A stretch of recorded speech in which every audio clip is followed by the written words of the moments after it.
कवि निराकार दास ओडिया साहित्य जगत रे एक सुपरिचित और श्रद्धाशील उच्चारण।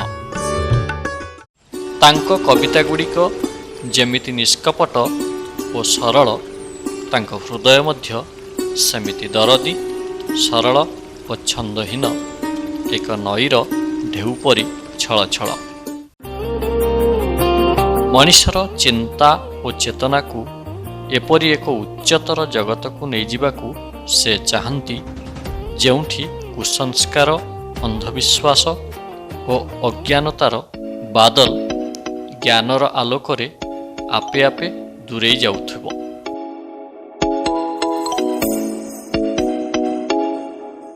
कवि निराकार दासଙ୍କ जन्म फेब्रुआरी 11, 1963 मसीहा केन्द्रापड़ा जिलार महाकालपड़ा थाना अंतर्गत श्रीचंदनपुर ग्राम। वर्तमान पूर्वतट रेलपथरे जड़े वरिष्ठ अधिकारी भावे कार्यरत। भिन्न इलाकारे आमे शुणिलु कविंक स्वर को, पुणी आगेलु महरग पाद को, आउ अनुभविलु माटीर स्वप्न को। मन मानिलानी बोली कवि कहिले ए युद्ध नुहे तुमर, कारण खोजिलु आउ मानिनेलु आमर असरंती यात्रा को।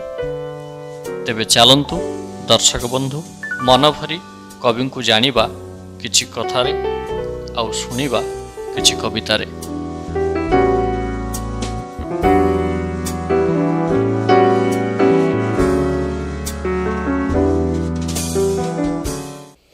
कवितार प्रधान वैशिष्ट्य है जे सी ये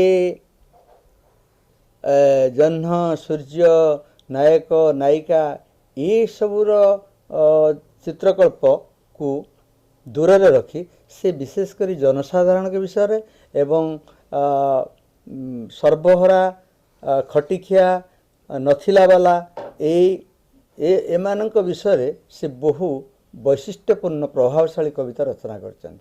नमस्कार, किछि कथा किछि कविता कार्यक्रम को स्वागत करुछि। मु सिद्धेश्वर सत्र बंधु। कवितार स्वर भारी नियारा, कवि मध्य भारी स्वतंत्र। चलंतु आजिर आमर कार्यक्रम रे आम सहित सामिल होइचंती भारतीय रेल विभाग रे जड़े सूचना और लोक संपर्क विभाग रे अधिकारी श्रीजुक्त निराकार दास, एकाधारे जड़े कवि, समाजसेवी, भिन्न चिंतनर मनीष, समस्तंकर मंगल कामना करुथुबा अहरह से दिव्य चिंतन रे बुड़ी रही जड़े स्वतंत्र कवि नियारा कवि। आसतु तांका सहित आमर ये छोटिया आलापरे आज कवितार मोहरे पड़ा। नमस्कार जनाऊँ आप सर, वर्तमान परिस्थिति केमती अच्छा?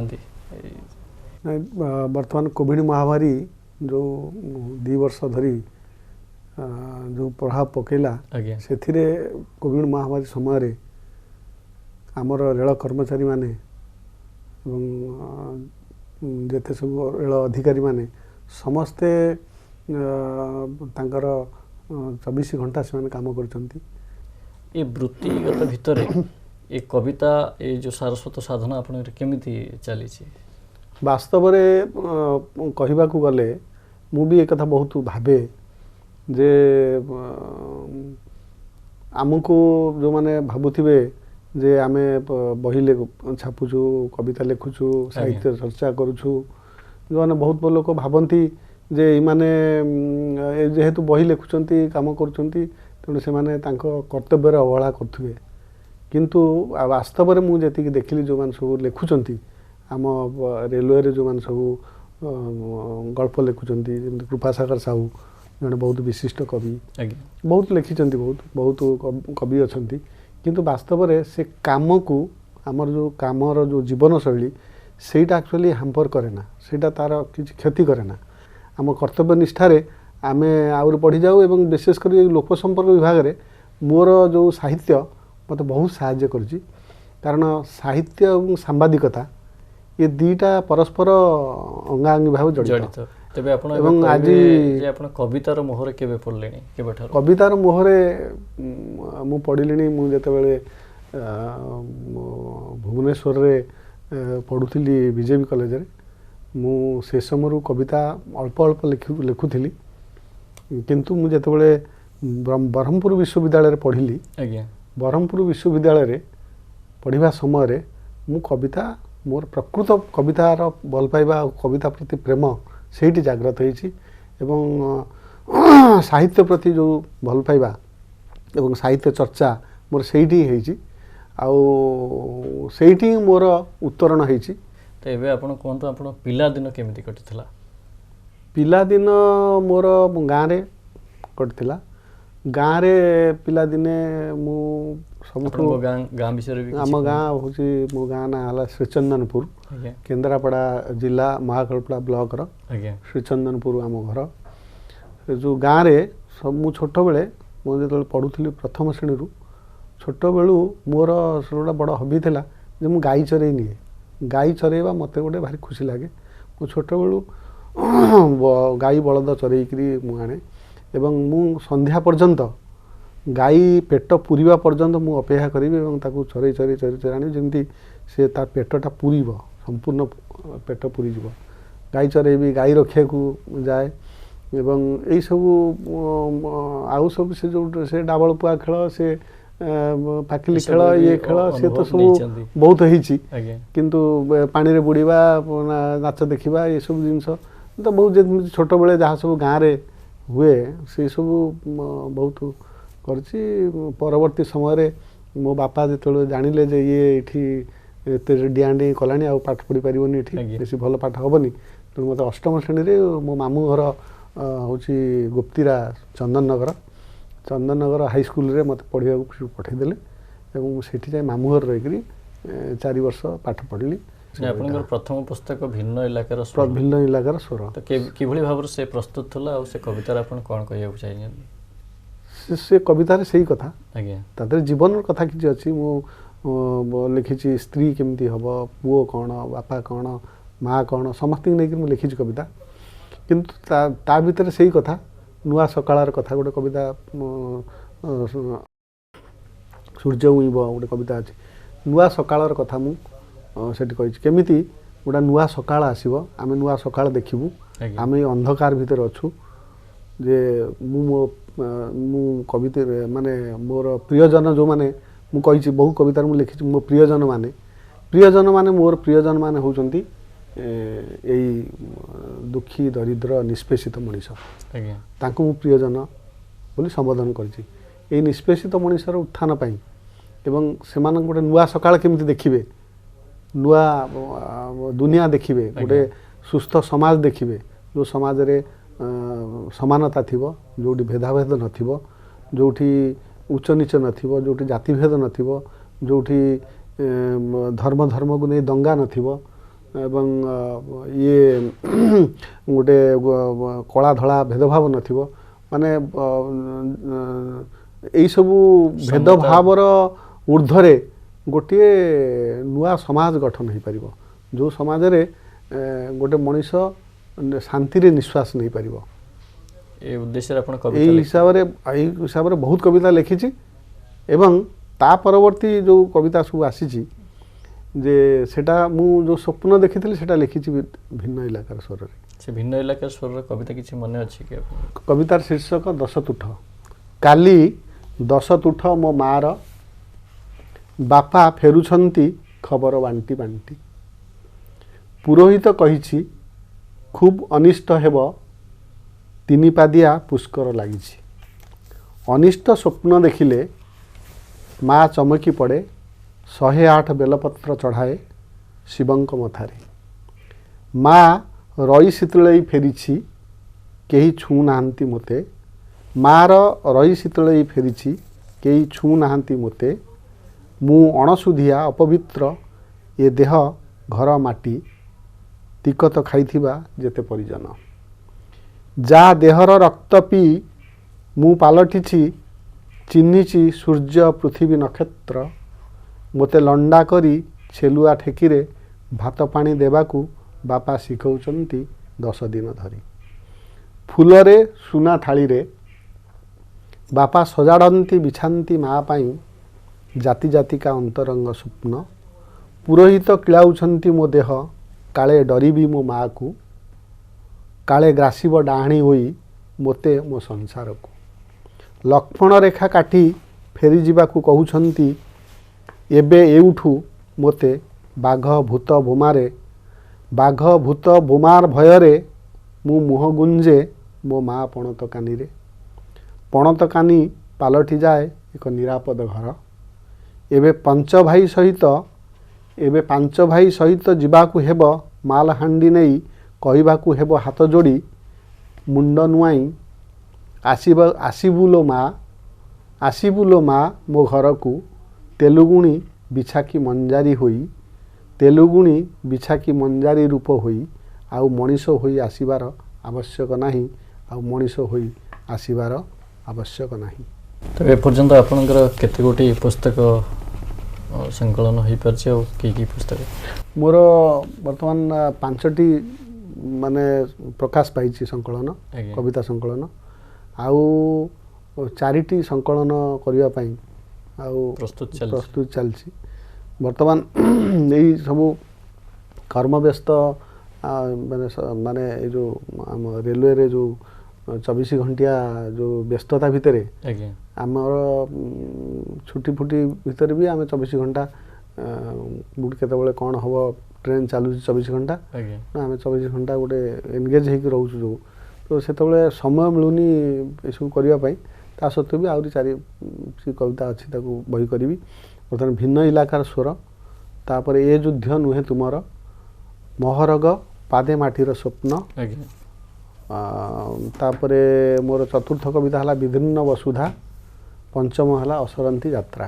आज्ञा तो ये असरंती यात्रा रे समाप्त होनी तो आपनकर कविता असरंती यात्रा तो असरंती समाप्त किंद हो तो यात्रा चलिबो जीवन तमाम जेते दिन बंचीचु सेते दिन आमे कवितार बंचीबु एवं कविता मोर जीवनर सबुठु प्रिय एवं कवि माने भी प्रिय एवं कवितार यात्रा मो चिरंतन एवं एटा चिरदिन चलिबो। कविता को नहीं आपण पाइछंती अनेक सम्मान स्वीकृति संवर्धना कौन कहबे से विषय रे सम्मान स्वीकृति संवर्धना ये तो सब श्रद्धार कथा आज्ञा यही जे मु लिखिची बही मो कविता भल होउची जे मते से माने सम्मान दउचंदी एटा सब बेले मो ठार भी बहुत भल कविता लिखिछंती बहुत बड़ बड़ कवि अछंती भी बहुत जगह बहुत सम्मान पाउ नांती बहुत सम्मान भी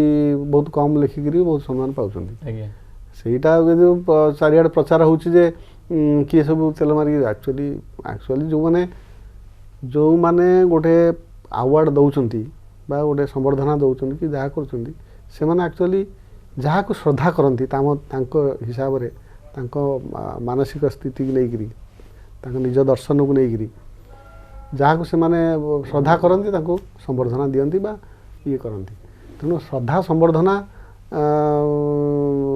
ये स्वीकृति ये सब बहुत मिली मते मु कहली ना मते मो जीवन सारा मोर जो 29 वर्ष चाकरी और ता पूर्व भी मोर शत्रु किसी नहांती के आज्ञा मोर कई शत्रु नहांती मते समस्ते कहीं भल लागंती और मते समस्त भल पाती सांबादिक हुंतु कहीं आम जीवनटा केवल सांबादिक मानक भितर ही आज्ञा थाए सांबादिक हुंतु कि कवि हुंतु कि गाल्पिक हुंतु कि प्राबंधिक हुंतु मते समस्ते भल पाइछन्ते और मते समस्ते श्रद्धा करती और मु भी समस्त को सम्मान दिए मोर मो भितर गोटे क्या प्रति गोटे शत्रुता मनोभाव ना क्या गोटे क्या विरुद्ध धाड़े कहबार ये केबे कहिन क्या विरुद्ध धाड़े यही जिनसा मत बहुत खुशी देछि कवि देखंतु मोर मु भंज विहार जो पढ़ुली ब्रह्मपुर यूनिवर्सिटी मोर प्रेरणादायक होती कवि हिसाब से मत आप जानते प्रख्यात कवि सौभाग्य मिश्र आज्ञा सी मोर प्रोफेसर थिले ब्रह्मपुर विश्वविद्यालय आउ सबुठु प्रेरणादायक मोर थिले मोर प्रोफेसर दाशरथी मिश्र से थिले माने जर्नालिज्म विभागर मुख्य तो जर्नालिज्म और मास कम्युनिकेशन विभाग जो मुख्य प्रोफेसर दाशरथी मिश्र से तो एक्सपायर कर जाइछंती देहांत हो जाइछि तांकर किंतु सेम तांक मते बहुत उत्साहित करती ତେବେ ଏବେ କୁହନ୍ତୁ ଯେ ଯେତେବେଳେ ପୁଣି ପହଞ୍ଚିଲେ ମହରଗ ପାଦରେ ସେ ମାଟିରେ କ'ଣ ସ୍ୱପ୍ନ ଦେଖିଲେ?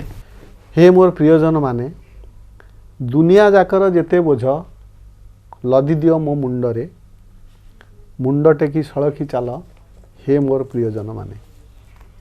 ମୋ ଦେହର ସବୁ ରକ୍ତ ବରଂ ନିଗାଡ଼ି ନିଅ, ତୁମେ ଉଠ ରକ୍ତହୀନତା ରୋଗରୁ ସତେଜ ହୁଅ, ମୋର ପ୍ରତିଟି ହାଡ଼କୁ ଅସ୍ତ୍ର ସଜେଇ ଦିଅ, ତୁମ ଅଧିକାରକୁ ତୁମେ ଛଡ଼େଇ ନିଅ। ତୁମ ମହାମୁକ୍ତି ପାଇଁ ବାରମ୍ବାର କୃଶବିଦ୍ଧ ହେବାକୁ ପଡ଼େ ହେବି, ତୁମ ମହାମୁକ୍ତି ପାଇଁ ବାରମ୍ବାର କୃଶବିଦ୍ଧ ହେବାକୁ ପଡ଼େ ହେବି, ବନ୍ଦୀଶାଳାରେ ସଡ଼ି ସଡ଼ି ମରିବାକୁ ପଡ଼େ ମରିବି। ହେ ମୋର ପ୍ରିୟଜନ ମାନେ, ଯୁଗ ଯୁଗ ଧରି ତୁମେ ନାଳ ନର୍ଦ୍ଦମା ଆବର୍ଜନା ଗଦାମୂଳେ ଜୀବନ କାଟି ଅର୍ଦ୍ଧେକ ଜୀବନ ରୋଗରେ ସଢ଼ିଲ, ଜନ୍ମ ଜନ୍ମାନ୍ତର କାରଖାନା ଧୂଆଁର ପିଇ ଯୌବନ ଜାଳିଲ, ଜନ୍ମ ଜନ୍ମାନ୍ତର କାରଖାନାର ଧୂଆଁ ପିଇ ଯୌବନ ଜାଳିଲ। ରାତି ହେଲେ ମଦ ହାଣ୍ଡିଆ ନିଶାରେ କେଉଁଠି ବିକିଲ ତୁମ ଜ୍ଞାନ ସ୍ୱାଭିମାନ, ତ କେଉଁଠି ବନ୍ଧା ପକାଇଲ ଦେହ ମନ ଓ ଚୈତନ୍ୟ। ପିଙ୍କା ଗଞ୍ଜେଇ ଧୂଆଁ ନିଶାରେ 5 ବର୍ଷିଆ ଛୁଆ ବାସି ଯାଉ ଖାଉ ଖାଉ ଶୋଇଯାଉଛି ଅଇଁଠା ଉପରେ। ମେଳା ମେଳା ମାଛି ଡେଉଁଥାନ୍ତି ନାକ ସିଂଘାଣିରୁ ଯାଉ କଂସା ଯାଏ। ଯେତେ ରୋଗ ସବୁ ସେଉଠୁ ଆରମ୍ଭ, ଯେତେ ରୋଗ ସବୁ ଏଉଠୁ ଆରମ୍ଭ, ଯେତେ ଭୋକ ସବୁ ଏଉଠୁ ଆରମ୍ଭ। ଏ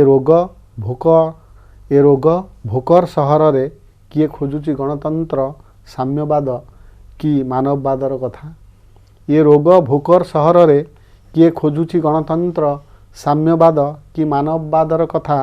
କିଏ ଶୁଣୁଛି ଗାନ୍ଧୀ ଗୋପବନ୍ଧୁ ଜାଲିଆନୱାଲାବାଗ ଗାଥା କି ବାବରୀ ମସଜିଦ ଭାଙ୍ଗି ରାମ ମନ୍ଦିର ତୋଳିବାର କଥା। କିଏ ଦେଖୁଛି ତୁମ ଫୁଙ୍ଗୁଳା ଦେହର ଚିତ୍ର ଆଙ୍କି, କିଏ ଦେଖୁଛି ତୁମ ଫୁଙ୍ଗୁଳା ଦେହର ଚିତ୍ର ଆଙ୍କି, କେଉଁ ଚିତ୍ରକର ପାଇଛି କେତେ ଟଙ୍କା। ହେ ମୋର ପ୍ରିୟଜନ ମାନେ, ଏଭଳି ଜୀବନ କ'ଣ ଜୀଇବାର କଥା, ଏଭଳି କଷଣ କ'ଣ ସହିବାର କଥା। ତୁମେ ଆଖି ଖୋଲି ଠିଆ ହୁଅ, ମୋ ରକ୍ତରେ ପଖାଳି ଦିଅ ଆଖି, ମୋ ମାଂସରେ ତିଆରି କର ସେତୁ, ମୋ ଆଖିରେ ଦେଖିନିଅ ଶତ୍ରୁ ଶକ୍ତିର ପରିବ୍ୟାପ୍ତି, ମୋ କାନରେ ଶୁଣିନିଅ ସମୟର ଡାକ, ଏହା ହିଁ ସଂଗ୍ରାମର ଉପଯୁକ୍ତ ବେଳ। ପାରି ହୋଇଯାଅ ଯେତେ ସମୁଦ୍ର, ପାରି ହୋଇଯାଅ ଯେତେ ସମୁଦ୍ର, ଭାଙ୍ଗି ଦିଅ ସୁନାରେ ନିର୍ମିତ ତାଙ୍କ ଲଙ୍କା, ମିଶାଇ ଦିଅ ଆମ ଭୋକର ସହରକୁ ତାଙ୍କ ଭୋଗର ସହରରେ, ମିଶାଇ ଦିଅ ଆମ ଭୋକର ସହରକୁ ତାଙ୍କ ଭୋଗର ସହରରେ, ବଢ଼ାଇ ଦିଅ ଆମ ଝୁମ୍ପୁଡ଼ି ରାସ୍ତାକୁ ତାଙ୍କ ବିଶାଳ ପ୍ରସାଦ ଯାଏ। ସବୁ ରାସ୍ତା ଘାଟ ଘର ମନ୍ଦିର ମସଜିଦ ଗିର୍ଜା ଗୁରୁଦ୍ୱାରକୁ ସମାନ କରିଦିଅ ଥରେ। ସବୁ ରାସ୍ତା ଘାଟ ଘର ମନ୍ଦିର ମସଜିଦ ଗିର୍ଜା ଗୁରୁଦ୍ୱାରକୁ ସମାନ କରିଦିଅ ଥରେ। ଫେରାଇ ଆଣ ଆମ ପଟା ଓ ପାଉତି, ଖାଦ୍ୟ ଓ ସଂସ୍କୃତି, ଦେଶ ଓ ରାଜୁତି, ଫେରାଇ ଆଣ ଯୁଗ ଯୁଗ ଯାଏ, ଫେରାଇ ଆଣ ଯୁଗ ଯୁଗ ଯାଏ। କିନ୍ତୁ ଆପଣ ତୃତୀୟ ପାଦରେ ଯୁଦ୍ଧ ନୁହେଁ ତୁମର ବୋଲି କାହିଁକି କଲେ? ଏଇ ଯେଉଁ ନାଇଁ ତୃତୀୟ ପାଦରେ ଚାପି ଦେଇଛନ୍ତି ତାଙ୍କ ଅହଙ୍କାର ପାଇଁ। ଯେତେବେଳେ ଅହଙ୍କାର ମଣିଷ ଅହଙ୍କାରର ମୁଣ୍ଡ ଟେକିବ, ସେତେବେଳେ ଏଇଭଳି ଭାବରେ ପତନ ହେବ। ଏଥିରେ କିଛି ଭାବିବାର ନାହିଁ। କିନ୍ତୁ ଆପଣ ମନା କରିଛନ୍ତି ଏ ଯୁଦ୍ଧ ତୁମର ନୁହେଁ। ଏ ଯୁଦ୍ଧ ତୁମର ନୁହେଁ ମାନେ ଏଇଟା ଆକ୍ଚୁଆଲି ମାନେ ମୁଁ ଏମିତି ଅନ୍ୟ କାହା ପାଇଁ ମୁଁ ସ୍ପେସିଫିକ୍ କବିତା ଏଇଟା। ଆଜ୍ଞା, ଏଇଟାରେ ଟୋଟାଲ୍ ଅଛି 45ଟା କବିତା। ଆଚ୍ଛା, ଏ ବହିଟା ହେଉଛି ଏ ଯୁଦ୍ଧ ନୁହେଁ ତୁମର 41ଟା କବିତା ସ୍ୱତନ୍ତ୍ର ଭାବେ ଆନ୍ନା ହଜାରେଙ୍କ ପାଇଁ ଲେଖିଛି ମୁଁ। ଆଜ୍ଞା, ଆନ୍ନା ହଜାରେ ଯେତେବେଳେ ଡାକରା ଦେଇଥିଲେ ଲୋକପାଳ ବିଲ୍ ପାଇଁ, ଆଉ ଲୋକପାଳ ବିଲ୍ ପାଇଁ ଯେଉଁ ସେ ଯନ୍ତର ମନ୍ତରରେ ଅନଶନ କଲେ ଏବଂ କେଜରିୱାଲ ଠାରୁ ଆରମ୍ଭ କରି ସମସ୍ତେ ତାଙ୍କୁ ସହଯୋଗ କଲେ। ସାରା ଭାରତବର୍ଷ ଯେତେବେଳେ ଆନନ୍ଦରେ ଡେଇଁଲେ, ଖୁସିରେ ଡେଇଁଲେ, ଲୋକପାଳ ବିଲ୍ ହେବ, ଦେଶରେ ଦ୍ୱିତୀୟ ସ୍ୱାଧୀନତା ସଂଗ୍ରାମ ଡାକ ଦେଲେ, ଦ୍ୱିତୀୟ ସ୍ୱାଧୀନତା ଡାକ ଦେଲେ ଏବଂ ଯୁଦ୍ଧ ଘୋଷଣା କଲେ, ସେତେବେଳେ ମୁଁ ସେଇ ବହିଟା ଲେଖିଲି ଏ ଯୁଦ୍ଧ ତୁମର ନୁହଁ। ତ ତମେ ଯେଉଁ ଯୁଦ୍ଧ ଡାକରା ଦେଉଛ ଆନା ହଜାରେ ଆଜ୍ଞା ଏ ଯୁଦ୍ଧ ତୁମର ନୁହଁ। ଏଟାକୁ ଏଇ ବହି ନେଇକି ମୋତେ ବହୁତ କ୍ରିଟିସିଜମ୍ ହେଇଛି। ଏ ଯୁଦ୍ଧ ତୁମର ନୁହଁ। ମୁଁ ସମ୍ପୂର୍ଣ୍ଣ ଭାବରେ ସେ ଆନ୍ଦୋଳନ ବିରୁଦ୍ଧରେ ଲେଖିଛି ଏବଂ ଯେତେବେଳେ ସବୁ କବି ଲେଖକମାନେ ଆନା ହଜାରେଙ୍କ ପ୍ରଶଂସାର ଶତମୁଖର, ସେତେବେଳେ ମୁଁ ଆନା ହଜାରେଙ୍କ ବିରୁଦ୍ଧରେ ଏଟା ଲେଖିଲି। ଆଜ୍ଞା କାହିଁକି ନାହିଁ, ଯୁଦ୍ଧ ହଉ, ସଂଗ୍ରାମ ହଉ ଏବଂ ପ୍ରତିବାଦ ହଉ, ପ୍ରତିବାଦ ଯେତେ ହେବ ସେତେ ଗଣତନ୍ତ୍ର ପାଇଁ ଭଲ ଏବଂ ଗଣତନ୍ତ୍ରର ଆବଶ୍ୟକତା ଅଛି। ସୁସ୍ଥ ଗଣତନ୍ତ୍ର ପାଇଁ ପ୍ରତିବାଦର ଆବଶ୍ୟକତା ଅଛି। କିନ୍ତୁ ଛଦ୍ମବେଶୀ ପ୍ରତିବାଦ ମାନେ ତମେ ଆଉ କାହାର ପାଇଁ ଯୁଦ୍ଧ କରିବା, ଆଉ କାହା ପାଇଁ ଯୁଦ୍ଧ କରିବ, ସେ ସପକ୍ଷରେ ତମେ ସେ ସପକ୍ଷରେ ମୁଁ ଏଇଟା ଏଇ ଯେଉଁ କବିତା ଅଛି ଆଜ୍ଞା ଯେ ମୁଁ କହିଲି ଏଇଟା ଦ୍ୱିତୀୟ ସ୍ୱାଧୀନତା ସଂଗ୍ରାମ ଏମିତି ଡକରା ଦିଆଯାଏ ନା। ତମେ ଗାନ୍ଧୀ ଟୋପି ପିନ୍ଧି ଯେଉଁ ଲୋକଙ୍କୁ ଭଣ୍ଡେଇକିରି ଯେଉଁ ସ୍ୱାଧୀନତା କରୁଛ, ତମ ପଛରେ କ'ଣ ଅଛି ନା ତୁମ ପଛରେ ଅଛି ବେପାରୀମାନଙ୍କର ହାତ। ଆଜ୍ଞା ବିଶେଷ କରି ଜିନ୍ଦଲ ଠାରୁ ଆରମ୍ଭ କରି ଯେତେ ସବୁ ବଡ଼ ବଡ଼ କମ୍ପାନୀ ଅଛନ୍ତି, ସେ ଗୋଟେ ସମୟରେ ନିଜେ ଆନା ହଜାରେ ଏଇ କମ୍ପାନୀମାନେ ତାଙ୍କୁ ଗୋଟେ ପଇସା ପତ୍ର ଦେଇକରି ତାଙ୍କୁ ଆନ୍ଦୋଳନ କରାଇଲେ। ଇଏ ଗୋଟେ ଉଦ୍ଦେଶ୍ୟ ନେଇକରି କରୁଥିଲେ ଏବଂ ସେ ଉଦ୍ଦେଶ୍ୟରେ ସଫଳ ହେଲେ। ଏବଂ ଇଏ ଭାରତବର୍ଷର ଯେଉଁ ଜନସାଧାରଣ ଅଛନ୍ତି, ସାଧାରଣ ଲୋକ ଏବଂ ସାଧାରଣ ବୁଦ୍ଧିଜୀବୀ, ତଥାକଥିତ ବୁଦ୍ଧିଜୀବୀ ଯେଉଁମାନେ, ଆଜ୍ଞା ସେମାନେ କିଛି ବୁଝନ୍ତିନି। ମାନେ କିଛି ବୁଝନ୍ତିନି, ଡେଇଁ ପଡ଼ନ୍ତି ଖାପୁ ଖାପୁ। କ'ଣ ଗୋଟେ ଗଣତନ୍ତ୍ର ଗୋଟେ ଯୁଦ୍ଧ, ଲୋକପାଳ ବିଲ୍ ମୁଁ ଲେଖିଛି ଆଦେହରେ। ସେ ଲୋକପାଳ ବିଲ୍ରେ କିଛି ମୂଲ୍ୟ ରହିବନି। ଆଉ ଲୋକପାଳ ବିଲ୍ କିଛି ହେଲାନି ମୂଲ୍ୟ। ଆପଣମାନେ ଏବେ ଦେଖୁଥିବେ କ'ଣ ତାର ମୂଲ୍ୟ ରହିଲା ଏବଂ ଆନା ହଜାରେ ଆନ୍ଦୋଳନର ଆଉ କିଛି ମୂଲ୍ୟ ଅଛି। ତେଣୁ ସେଇ ଜିନିଷକୁ ମୁଁ ସେତେବେଳେ କହିଥିଲି ଆଜ୍ଞା ଏ ସବୁ ମିଛ କଥା ତୁମେ କରୁଛ, ଏ ମିଛରେ କିଛି ହେବନି। ଆଜ୍ଞା ଏବଂ ସତରେ ବି କିଛି ହେଲାନି। ଏବେ ବି ଲୋକପାଳ ବିଲ୍ ହାସ୍ୟାସ୍ପଦରେ ପରିଣତ ହେଲା। ତେବେ ତମେ କୁଆଡ଼ୁ ଆଣିବ, ମୁଁ ଲେଖିଛି ତା ଦେହରେ ଗୋଟେ କବିତାରେ, ଆଜ୍ଞା ପଢ଼ି ଶୁଣାନ୍ତୁ ଟିକେ। ତ ତମେ କୁଆଡ଼ୁ ଆଣିବ। ଗୋଟେ କବିତା ଅଛି ମୋର, ଭ୍ରଷ୍ଟାଚାରୀ ମଠ, ଆଜ୍ଞା ହେଲା କି, ଭ୍ରଷ୍ଟାଚାରୀ ମଠ। ସାରଥୀକୁ ନା ନା ସାରଥୀ ନୁହେଁ, ସେ ସାରଥୀ ବି ଗୋଟେ ସିଏ ଭ୍ରଷ୍ଟାଚାର ନୁହେଁ, ଏଇଟା ଗୋଟେ ଛୋଟକାଟର ଭ୍ରଷ୍ଟାଚାର। ସେ ବଡ଼ ବଡ଼ ଭ୍ରଷ୍ଟାଚାରୀ ମଠ ଅଛି। ଏଇଠୁ ଶୁଣନ୍ତୁ, ଇଏ ସେଇ ଗୋଟେ କ'ଣ କି ଭ୍ରଷ୍ଟାଚାର ତାର, ନାଇଁ ନାଇଁ ସେଇ ଶବ୍ଦଟା ଏଇଥିପାଇଁ ସେ ଭ୍ରଷ୍ଟାଚାର, ସେ ମୁଁ ଯେଉଁ ଭ୍ରଷ୍ଟାଚାର କଥା ଲେଖିଛି ସେଟା ବଡ଼ କଥା। ଇଏ ଭ୍ରଷ୍ଟାଚାର ମଠର ତମ ଆଖି ପାଇବନି, ଆମ ସାଧାରଣ ଲୋକଙ୍କର ଆଖି ପାଇବନି। ତା ପୂର୍ବରୁ ଅନେକ ଏମିତି ଥିଲେ ନା, ସେ ଆସିଲା ପରଠାରୁ। ସାରଥୀ ଗୋଟେ ଛୋଟକାଟର ଜୀବ, ସେ ଗୋଟେ ଛୋଟିଆ ଇଏଟେ କରିଛି। ଭ୍ରଷ୍ଟାଚାରୀ ମାନେ ଅସଲ ଜାଗାରେ ଅଛନ୍ତି। ଏଇ କବିତାରେ ଶୁଣନ୍ତୁ, ଭ୍ରଷ୍ଟାଚାରୀ ମଠ। ହେ ଆନ୍ନା ଭ୍ରଷ୍ଟାଚାର ବିରୋଧୀ ସୁର ଉଠାଇଲ, ଇତିହାସରେ ତୁମ ନାଁ ଯୋଡ଼ିଦେଲ। ଏମିତି ଇତିହାସ ପରେ ଇତିହାସ ତିଆରି ହେଉ, ଆମ ପେଟରେ ଲାତ ବସିଥାଉ। ହେ ଆନ୍ନା ଭ୍ରଷ୍ଟାଚାର ବିରୋଧୀ ସ୍ୱର ଉଠାଇଲ, ଇତିହାସରେ ତୁମ ନାଁ ଯୋଡ଼ିଦେଲ। ଏମିତି ଇତିହାସ ପରେ ଇତିହାସ ତିଆରି ହେଉ, ଆମ ପେଟରେ ଲାତ ବସୁଥାଉ। ସେ ସ୍ୱର ଯାହା ହେଉ, ସେ ସ୍ୱର ଯାହାର ହେଉ, ତୁମେ କିନ୍ତୁ ଭଲରେ ଗାଇଲ। ଭ୍ରଷ୍ଟାଚାର ବିଲୋପର ଲମ୍ବା ରାସ୍ତା ଆପଣେଇ ନେଲ, ଖୁବ୍ ଭଲ କଲ। ଆଜ୍ଞା ଏ ରାସ୍ତା, ତାକୁ ମୁଁ ସାବଧାନ କରୁଛି, ଏ ରାସ୍ତା କଣ୍ଟକିତ କଳଙ୍କିତ, ପାଦ ହେବ ଲାଲ। ଚାଲୁଛ ତ ଚାଲ, ମନେ ରଖିଥିବ, ସବୁ ନିଷ୍ପେଷିତ ମଣିଷଙ୍କ କଞ୍ଚା ମାଂସରେ ତିଆରି ଏ ରାସ୍ତା, କେଉଁଠି କାହାକୁ କରିବନି ମୂଲ। ତୁମ ମୁଣ୍ଡ ଉପରେ ଝୁଲୁଛି ନିୟମର ଖଡ଼୍ଗ, ଦେହ ମନକୁ କରିପାରେ ବିଦ୍ଧ। ଗୋଡ଼ କରି ଶକ୍ତ ସଳଖି ଚାଲ, ପାଦ ଯେମିତି ମାନିବନି ଯେତେ ଢିପ ଖାଲ। ଏ ରାସ୍ତାରେ ରହିଛି ରାସ୍ତା, ଏ ରାସ୍ତାରେ ରହିଛି ରାସ୍ତା, ତିନି ଆଖିଆ ହୋଇ ଚାଲ। କେଉଁ ରମଣୀର କାନି ହଲାରେ, କେଉଁ ଲମ୍ପଟିର ଆଖିଠାରରେ, କେଉଁ ଧନପତିର ରଙ୍ଗମହଲ ଘୁଙ୍ଗୁର ଶବ୍ଦରେ, କି ରାସ୍ତାକଡ଼ ଜଙ୍ଗଲ ମହୁଲ ବାସ୍ନାରେ ଅଟକି ନ ଯିବା ଭଲ। ସରଳ ମଣିଷର ଗରମ ନିଶ୍ୱାସ, ପବନରେ ପ୍ଳାବିତ ଚୌପାଶ, କାନେ କାନେ ଗୁଞ୍ଜରି ଦେଖାଇବ ବାଟ। ହେ ଆନ୍ନା ଚାଲିବ ତ ସତ, ଦେଖିପାରୁଛ ଯେଉଁଠୁ ତୁମ ରାସ୍ତା ହୋଇଛି ଶେଷ, ଯେଉଁଠୁ ତୁମ ରାସ୍ତା ହୋଇଛି ଶେଷ, ସେଇଠୁ ଆରମ୍ଭ ହୋଇଛି ଭ୍ରଷ୍ଟାଚାରୀ ମଠ। ଏଠି ମଠାଧୀଶମାନେ ଦୀକ୍ଷା ଦିଅନ୍ତି। ଦେଖିପାରୁଛ ଯେଉଁଠି ତୁମ ରାସ୍ତା ହୋଇଛି ଶେଷ, ସେଇଠୁ ଆରମ୍ଭ ହୋଇଛି ଭ୍ରଷ୍ଟାଚାରୀ ମଠ। ଏଠି ମଠାଧୀଶମାନେ ଦୀକ୍ଷା ଦିଅନ୍ତି ଆମ ନେତା ବୁଦ୍ଧିଜୀବୀ ସମାଜପତିଙ୍କୁ ହେବା ପାଇଁ ଭ୍ରଷ୍ଟ।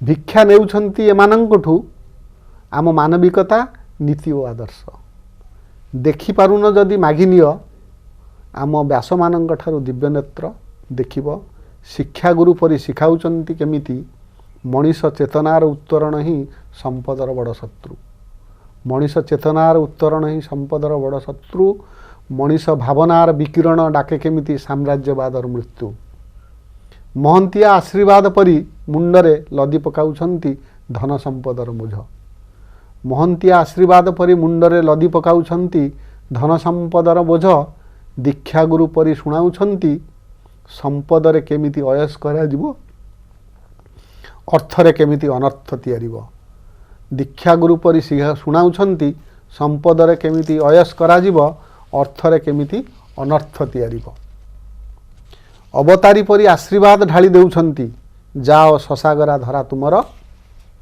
तुम मुंडरे बांधी देली सरकार पगड़ी जाओ ससागरा धरा तुमर तुम मुंडरे बांधी देली सरकार पगड़ी कुरुशोभा परि भीष्म द्रोण कर्ण कृपाचार्य मानंकु रख नियंत्रण करी ए व्यासंक दिव्य नेत्र खाली देखी हेब मठ ए व्यासंक दिव्य नेत्र खाली देखी हेब मठ मठ को रास्ता भ्रष्टाचारी मठ ध्वंस पाई लोड़ा श्रीकृष्णଙ୍କ दिव्य नेत्र जहाँ देखई पारिब विश्वरूप मुहाच्छन्न मनीषंकु मोह बंधरु मुक्त करिदेव उठेई पारिब अस्त्र छुटेई पारिब गुली टुटेई पारिब अत्याचारी वंश आमे शुणिचु ए विश्व को गंगाधर मेहर बोधे कही जे विश्व देख मधुमय रे जीवन विश्व देख मधुमय किंतु चतुर्थ पादरे आपण ए विदीर्ण पृथ्वी आनिले ए विदीर्ण वसुधारे कौन आपण पाइले कहीं एमती संकलन कले विदीर्ण वसुधा एठी तो जहाँ विद्रोह करिछि मन एठी आउ गोटे कारण पाई बेसी अछि कविता भितरे बही भितरे जे जो परिवेश को जो भले भाव से माने जो बेपारी माने माने शिल्पपति माने से माने शोषण करती शिल्प तैयारी करती पानी शोषण करती जमी ये करती सबू करती सेटा गोटे माने आमे जानिचु किंतु से माने जे एमती परिवेश ध्वंस करती एवं से माने आमको माने परिवेश गोटे गोटे सुस्थ परिवेश को गोटे नष्ट करी आम खाइबा ठारू आरंभ करी सबुथिरे रासायनिक जिनस बोली जो सब जिनस माने जो विष खुआउचंती सेटा भी एबे गोटे माने बहु भाव रे आपन मन रे भी आलोड़न कला सेति भाई मु